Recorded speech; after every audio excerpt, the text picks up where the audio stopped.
Assalamualaikum warahmatullahi wabarakatuh. Bagaimana kabarnya hari ini anak-anak? Ibu yakin pasti semua masih semangat ya, karena ini adalah awal pertemuan kita di kelas 11 semester pertama ini.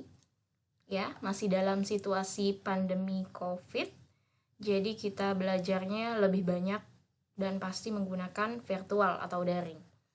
Ya, di awal pertemuan ini, Ibu akan menjelaskan tentang pengenalan komputer akuntansi Mayop ya. Ibu di sini mengajar komputer akuntansi Mayop. Langsung saja kita masuk ke KD-nya. Nah, di dalam komputer akuntansi Mayop ini ada 18 KD yang harus kita selesaikan di 1 tahun ini. Ya anak-anak, jadi sangat banyak KD-KD yang harus kita tuntaskan sehingga kita harus benar-benar fokus dan cepat dalam belajar Mayop ini. Nah, di sini yang pertama ada bagaimana cara menginstal. Nah, ini KD pertama adalah KD untuk menginstal program Mayop itu sendiri. Yang kedua, membuat file data akuntansi, menyusun daftar akun, mengentry saldo awal, membuat kartu piutang, kartu utang, kartu perlengkapan, kartu aktiva tetap, transaksi pembelian KD 9, KD 10 mengentry transaksi pembayaran utang, baik jasa ataupun dagang ya, perusahaan jasa dan dagang. KD 11 transaksi penjualan jasa dan dagang. KD 12 transaksi pelunasan piutang perusahaan jasa dan dagang. 13 transaksi pengeluaran kas perusahaan jasa dan dagang. 14 transaksi penerimaan kas. 15 menyelesaikan rekonsiliasi bank ya. Jadi nanti setelah semua transaksi selesai kita ada materi untuk rekonsiliasi bank ya. Ke-16 mengentry transaksi lainnya dan transaksi penyesuaian ke dalam jurnal umum. Nah, seperti biasa kita lakukan di manual. Setelah semua transaksi selesai kita melakukan atau menginput transaksi AJP. Ke-17 menyusun laporan keuangan. Nah, laporan keuangan yang kita susun di sini adalah laporan yang sudah keluaran dari input transaksi tadi ya. Jadi di dalam komputer akuntansi ini bisa otomatis dia laporan keuangannya akan keluar sendiri atau kita bisa cetak langsung tanpa harus membuat laporan keuangan manual. Dan yang terakhir file backup perusahaan jasa dan dagang ya. Jadi memang sekilas materi kita sangat banyak ya, tapi kalau misalkan kita lihat lagi, memang ini adalah materi siklus akuntansi yang tidak bisa dipisahkan antara satu langkah dengan langkah lainnya. Jadi memang mulai dari aplikasi kita menginput data perusahaan awal sampai kepada kita membuat laporan keuangan, itu memang satu kesatuan ya. Di dalam Mayop ini kita akan belajar tentang perusahaan jasa dan perusahaan dagang ya. Jadi nanti kalian setelah selesai 1 tahun belajar Mayop, kalian akan bisa tuh menginput transaksi perusahaan jasa maupun dagang. Ya, langsung saja. Nah, apa sih Mayop itu? Mayop atau kepanjangannya adalah Mind Your Own Business, merupakan software akuntansi yang dirilis di Australia tahun 1991 oleh Mayop Incorporation. Ya, fokus Mayop itu ke berbagai jenis perusahaan termasuk jasa dan dagang, baik perusahaan kecil maupun menengah yang memiliki kemiripan dalam hal pelaporan akuntansi dan keuangan. Nah, jadi memang Mayop dihususkan untuk perusahaan-perusahaan jasa dan dagang ya. Karena kita mengenalkan ada perusahaan jasa, dagang, dan manufaktur. Nah, tapi untuk perusahaan manufaktur di Mayop ini kurang sesuai. Karena kenapa? Karena di Mayop ini tidak ada fitur multi gudang dan tidak ada yang namanya fitur fabrikasi ya. Jadi tidak bisa dia membuat barang mentah menjadi barang setengah jadi, kemudian menjadi barang jadi. Itu agak sulit penerapannya di Mayop. Kalau untuk manufaktur nanti di kelas 12 kita akan belajar dengan software akuntansi lainnya tentunya. Selanjutnya untuk di awal kita juga ini jenis Mayop, jenis Mayop. Jenis Mayop yang akan kita gunakan adalah Mayop accounting ya. Apa sih perbedaan antara ketiga jenis ini? Yang pertama ada Mayop Basic. Mayop Basic adalah aplikasi software akuntansi Mayop yang paling sederhana dan mungkin harganya paling murah ya, dan bisa free. Penggunaannya tidak disarankan untuk perusahaan yang memiliki transaksi-transaksi yang rumit dan menginginkan laporan keuangan yang lengkap ya. Jadi di dalam Mayop Basic ini tidak ada modul inventory ya. Jadi kalau untuk perusahaan dagang yang pastinya kita mempunyai persediaan, ini tidak bisa digunakan di dalam Mayop Basic ini ya. Ini hanya untuk perusahaan-perusahaan yang sangat sederhana sekali. Dan untuk laporan keuangan di Mayop Basic ini tidak bisa diekspor ke dalam format file lainnya seperti Excel ya, tidak bisa.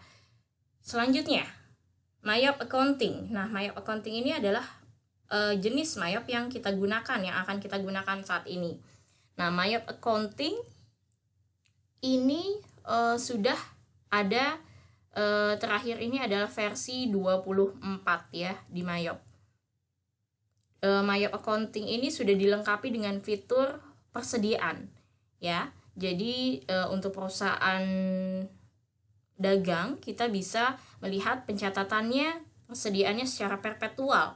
Nah, setiap mutasi barang akan terlacak tuh ya, baik barang masuk maupun barang yang keluar kita bisa lihat, dan kita bisa juga memilih metode persediaan yang digunakan, apakah LIFO, average ya, atau average. Dan yang ketiga selanjutnya adalah Mayop Premier.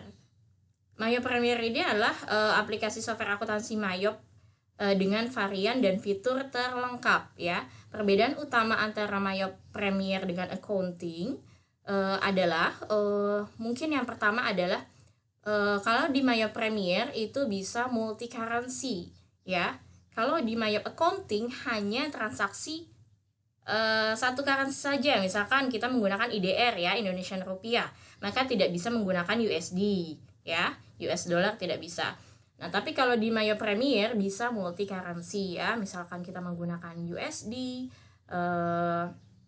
IDR dan lain sebagainya, itu bisa. Dan yang kedua di Mayop Premier adalah dia multi gudang. Nah, yang tadi Ibu jelaskan, kalau misalkan di Mayop Accounting dia tidak bisa, tapi di Mayop Premier dia ada multi gudang. Dan yang ketiga, kelebihan Mayop Premier adalah multi user. Artinya ketika kita menggunakan satu aplikasi di komputer kita, orang lain juga bisa menggunakan dengan transaksi perusahaan yang sama ya.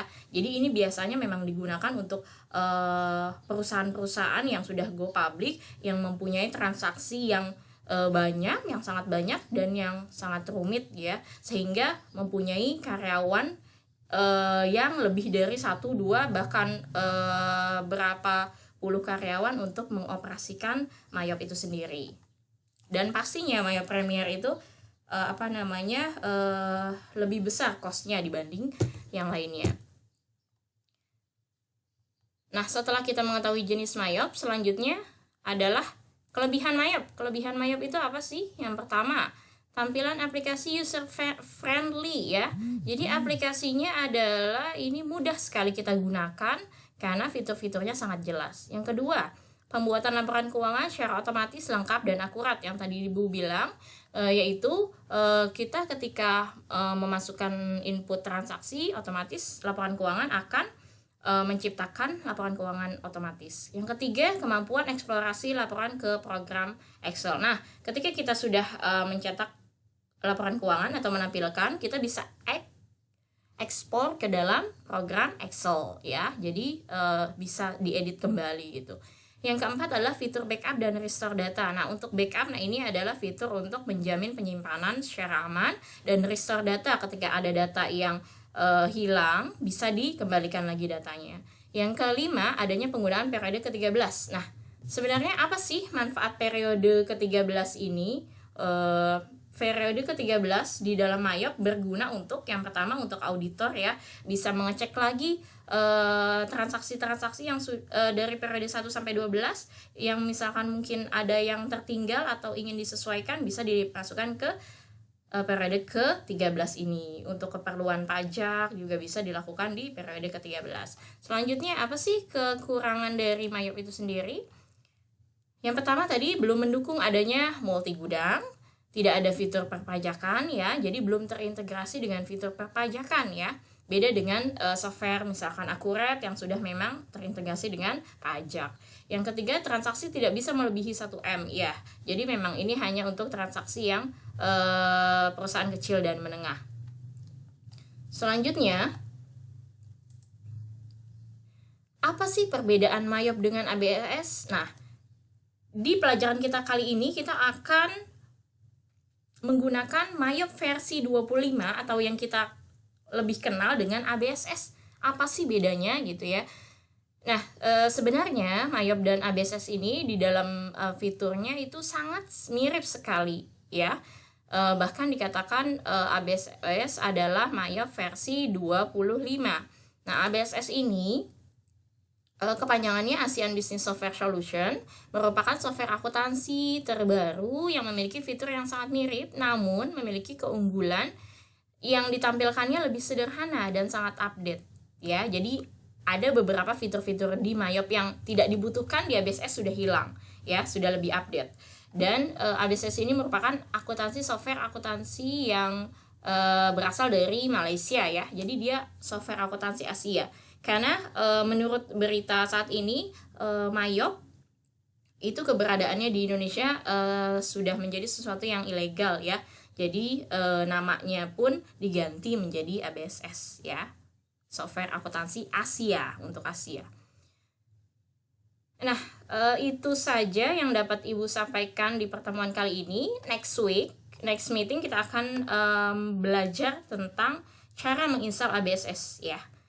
Cara menginstal ABSS, kemudian kita nanti akan belajar bagaimana setup awal ABSS sendiri ya. Nanti akan Ibu berikan linknya bagaimana cara untuk menginstal ABSS. Link downloadnya sudah tersedia, nanti Ibu berikan. Oke, terima kasih. Semoga pengenalan Mayop ini memberikan pencerahan kepada kalian sehingga kalian bisa memahami dan menganggap Mayop ini mudah dan lebih tertarik dengan pelajaran Mayop ya. Sekian dari Ibu. Wassalamualaikum warahmatullahi wabarakatuh.